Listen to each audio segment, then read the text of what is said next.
Hello, I welcome all my second year students to class. In your second year, you have three papers. First paper is of chordate biology, chordate function and their system.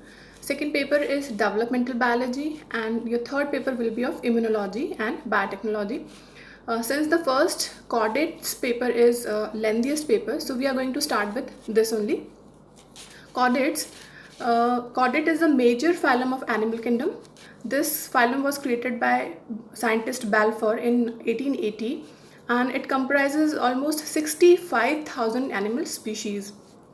It is a major group of animal kingdom. There are three main features that define a chordate. हम कह सकते हैं कि तीन मुख्य लक्षण अगर किसी भी प्राणी में है तो वो कॉर्डेट माना जाएगा. ये तीन मुख्य लक्षण कौन से हैं?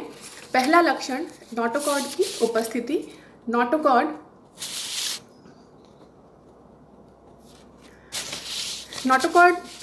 एक दृढ़ कार्टिलेज की बनी रॉड या दंड लाइक संरचना होती है जो कि जंतु के पृष्ठ सतह पर उसकी पूर्ण लंबाई में स्थित होती है.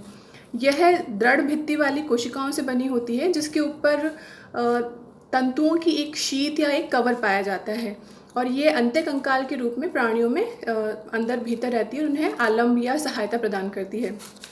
नोटोकॉर्ड शरीर की पेशियों को एक स्थान प्रदान करती है, अटैचमेंट साइट प्रदान करती है. साथ ही में ये फ्लैक्सिबल होती है या थोड़ी सी मूवमेंट में हेल्प करती है. जैसे मछली जब भी तैरती है तो उसके पूंछ का भाग हमेशा मूव करता है, तो उसमें हमेशा नोटोकॉर्ड या जो भी उसके अंदर स्केलेटल सिस्टम प्रेजेंट है वो उसको हेल्प करेगा. लोअर कॉर्डेट्स जो भी होते हैं उन प्राणियों में हमेशा लाइफ लॉन्ग पूरे जीवन पर्यंत उनके देह में प्रेजेंट रहती है, जबकि उच्च कशेरुकी प्राणियों की अगर हम बात करें, उच्च कॉर्डेट प्राणियों में यह वर्टिब्रल कॉलम या कशेरुक दंड के द्वारा विस्थापित कर दी जाती है. तो यहाँ हम दो तरह के प्राणियों की बात कर रहे हैं. कॉर्डेट में भी एक निम्न कॉर्डेट होते हैं और दूसरा उच्च कॉर्डेट प्राणी. उच्च कॉर्डेट्स प्राणियों को हम वर्टिब्रेट या कशेरुक कहते हैं क्योंकि उनके अंदर कशेरुक दंड प्रेजेंट होता है. नोटोकॉर्ड हमेशा जंतु में जब विकसित होता है तो उसकी एंडोडर्म लेयर से विकसित होता है, और हमेशा इस नोटोकॉर्ड की उपस्थिति के आधार पर ही कॉर्डेट संघ का नाम कॉर्डेट रखा गया है. दूसरा मुख्य लक्षण जो सभी कॉर्डेटों में पाया जाता है वो है पृष्ठ सतह पर एक खोखली तंत्रिका रज्जु की उपस्थिति. लगभग सभी प्राणियों में ये तंत्रिका रज्जु संपूर्ण लंबाई में पाई जाती है और सामान्यतः यह नोटोकॉर्ड के ऊपर की तरफ उपस्थित रहती है. यहाँ आप देख सकते हैं हॉलो जो नर्व कॉर्ड है वो नोटोकॉर्ड के ऊपर स्थित है. जो अकशेरुकी प्राणी होते हैं जैसे हम केंचुआ देखें तो इन प्राणियों में हमेशा तंत्रिका रज्जु अधर सतह पर प्रेजेंट होती है और साथ ही में तंत्रिका रज्जु ठोस होती है, जबकि जो कशेरुकी प्राणी हैं, उच्च कशेरुकी प्राणी हैं या कॉर्डेट प्राणी हैं, इनमें हमेशा तंत्रिका रज्जु पृष्ठ सतह पर होगी, प्राणी की देह में पृष्ठ सतह पर, और साथ ही में ये खोखली होती है. ये मुख्य अंतर है अकशेरुकी प्राणियों में और कशेरुकी या कॉर्डेट प्राणियों के अंदर. कॉर्डेट के उच्च विकसित समूह या जो वर्टिब्रेट्स होते हैं उनमें तंत्रिका रज्जु धीरे धीरे अस्थिल कशेरुकाओं के द्वारा या फिर बोनी वर्टिब्रीज के द्वारा रिप्लेस हो जाती है, या हम ये कह सकते हैं कि जो तंत्रिका रज्जु है वह कशेरुक दंड के अंदर बंद पाई जाती है. जब जंतु का विकास होता है, परिवर्धन जब हो रहा होता है, तब ये एक्टोडर्म जो स्तर होता है, जनन स्तर होता है, उससे विकसित होती है और जंतु की सभी जो दैहिक क्रियाएं हैं उनका नियंत्रण करती है. तीसरा मुख्य लक्षण या कॉर्डेट प्राणियों में पाए जाने वाली जो मुख्य संरचना है वो है फैरिंजियल गिल स्लिट्स.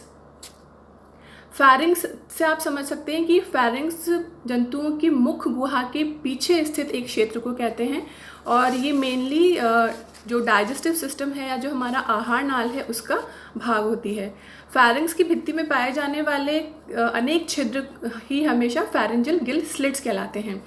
मछलियों के अंदर ये गिल पाउचेस से जुड़े रहते हैं और उनको रेस्पिरेशन के अंदर या श्वसन में सहायता करते हैं, जबकि निम्न विकसित प्राणियों के अंदर जो फेरिंक्स की भित्ति है उस पर कई प्रकार की लंबी छोटी कई तरह की सीलिया या पक्षमार्ग पाए जाते हैं जो लगातार गति करते रहते हैं और पोषण में सहायता करते हैं।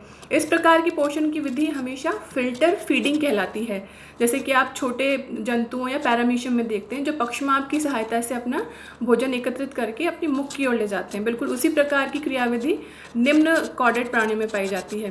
अब ये जो फेरेंजियल गिल स्लिट्स हैं ये केवल निम्न प्राणियों के अंदर ही जीवन पर्यंत रहती है और उनको श्वसन में तथा पोषण में सहायता करती है, जबकि जो उच्च विकसित प्राणी हैं या अगर हम वर्टिब्रेट कहें तो इन प्राणियों में फेरिंक्स की भित्ति के अंदर जो छेद हैं ये धीरे धीरे लुप्त हो जाते हैं और जो फेरिंक्स है वो एक बंद नलिका या ट्यूब के रूप में पाई जाती है। यहाँ आप डायग्राम में देख सकते हैं ह्यूमन का स्ट्रक्चर दिखाया गया है और इसमें आप देखिए कि जो फेरिंक्स है ये हमारे नेज़ल पाथ और हमारे डाइजेस्टिव सिस्टम दोनों के बीच एक कॉमन पैसेज बना रहा है, एक कॉमन एरिया बना रहा है और इस तरह से ये एक क्लोज ट्यूब की फॉर्म में हमारे अंदर प्रेजेंट है, जबकि यही फेरिंक्स जो निम्न कॉर्डेट्स हैं उनके अंदर एक छिद्रयुक्त नलिका या छिद्रयुक्त क्षेत्र के रूप में उपस्थित होता है। अब अगर हम ये देखना चाहें कि जो कॉर्डेट अब हम पढ़ रहे हैं, इससे पहले आप फर्स्ट ईयर में हमेशा अकशेरुकी प्राणियों के बारे में पढ़ के आए होंगे, जैसे प्रोटोजोआ है या एनिलिडा है, इस तरह के प्राणी, ये सब अकशेरुकी प्राणी हैं। और अब हम पढ़ने वाले हैं कॉर्डेट्स या कशेरुकी प्राणी आपके सेकेंड ईयर में। तो इनमें मुख्य अंतर क्या है? सबसे पहले अकशेरुकी प्राणी जो भी निम्न विकसित प्राणी हैं उनको दो अलग अलग कैटेगरीज में डिवाइड किया गया है। पहली कैटेगरी है लोअर इनवर्टिब्रेट्स, इसके अंदर प्रोटोजोआ से लेकर निमेटोडा संघ तक को शामिल किया गया है। इस तरह के प्राणियों में स्पष्ट मुंह गूदा या स्पष्ट अक्ष का अभाव होता है, जैसे आप पॉरीफेरा में देखते हैं कहीं उसका सिर या पूंछ अलग से आप विभेदित नहीं कर सकते। जबकि अगर हम उच्च अकशेरुकी प्राणियों की बात करें जो संघ एनिलिडा से लेकर इकाइनोडर्मेटा तक माने गए हैं, इनके अंदर जंतु का देह जो है उसमें आप शीर्ष वाला या सिर वाला क्षेत्र अलग से पहचान सकते हैं, क्योंकि वहाँ पर आई स्पॉट्स, ऑसिलाई या आँखें या मुख, इस तरह के जो भी अंग हैं वो वहाँ पे स्पष्ट रूप से केंद्रित पाए जाते हैं। अब अगर हम हायर इनवर्टिब्रेट्स की तुलना करें कॉर्डेट प्राणियों से तो इनमें क्या लक्षण समान होते हैं? उनमें देखने लायक चीज़ ये है कि सबसे पहला कॉमन फीचर जो कॉर्डेट प्राणी और अकशेरुकी में समान है वो है एक्सिएशन या देह में एक अक्ष का बन जाना।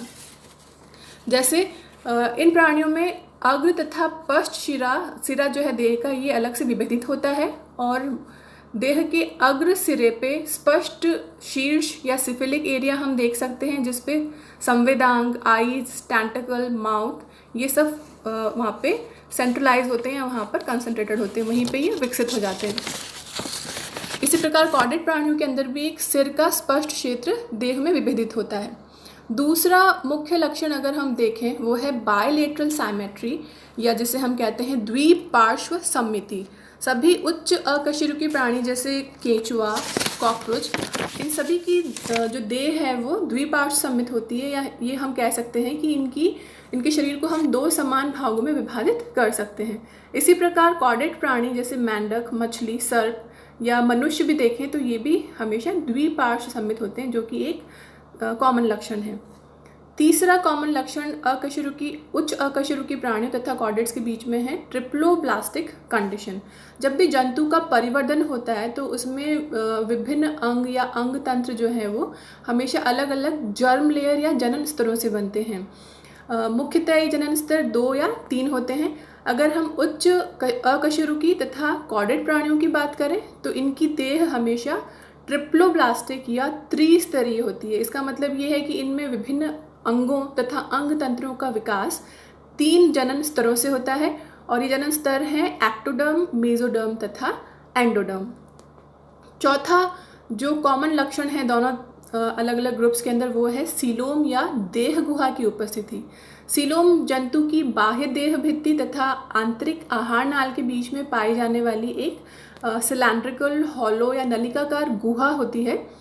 उच्च अकशेरुकी या हायर इनवर्टिब्रेट्स और कॉर्डेट्स प्राणियों के बॉडी के अंदर, इनकी देह के अंदर वास्तविक देह गुहा पाई जाती है। इसका अर्थ ये है कि अंदर की जो कैविटी है, जो नलिकाकार गुहा है, इसमें मेसोडर्म की एक लेयर या मेसोडर्म का एक आवरण पाया जाता है जो विशेष कोशिकाओं का बना होता है, जिसे हम पेरिटोनियम भी कहते हैं। तो इस प्रकार की देह गुहा जब उपस्थित होती है तो वो हमेशा वास्तविक देह गुहा कहलाती है।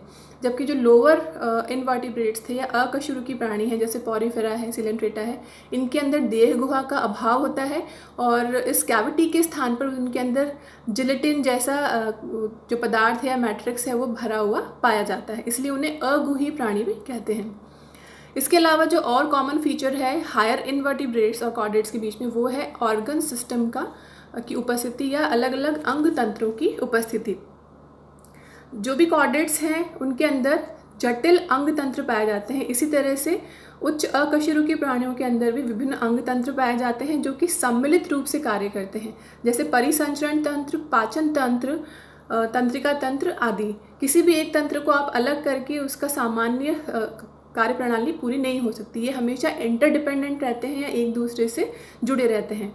इसी प्रकार के अंग तंत्र उच्च अकशेरुकी प्राणियों के अंदर होते हैं, लेकिन ये निम्न अकशेरुकी प्राणियों में अनुपस्थित होते हैं। जैसे अगर आप प्रोटोजोआ, सिलेंट्रेट इत्यादि को देखें तो इनमें अंग तंत्रों का अभाव होता है और ज़्यादातर सारे कार्य जो है वो सिर्फ कोशिकाओं या उत्तकों के द्वारा पूर्ण किए जाते हैं।